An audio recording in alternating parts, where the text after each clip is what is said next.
I'm Mitt Romney, the Etch-a-Sketch candidate. I admit I do redraw myself all the time, depending on what audience that I'm addressing. But what's wrong with that? All candidates do it. Everyone has to reinvent themselves to appeal to different voting blocs. It's just politics. It's spin. You go to senior citizen groups and you say, I understand you. I'll help preserve your benefits. Then the next day you go to a youth group and you say, I understand you. I'm hep.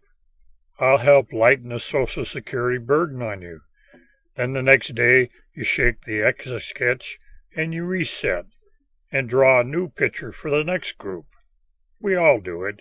We have to do it to get different people with different concerns and different viewpoints to join our bandwagon.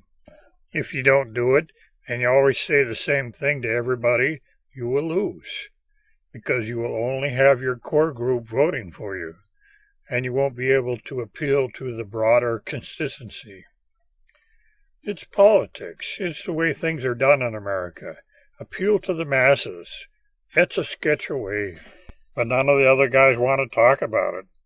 I don't mind admitting I am the Etch-a-Sketch candidate. If I win, you can bet I'll hit the reset button in a big way, and will surprise a lot of people with my actual actions in office. Conditions change. People change.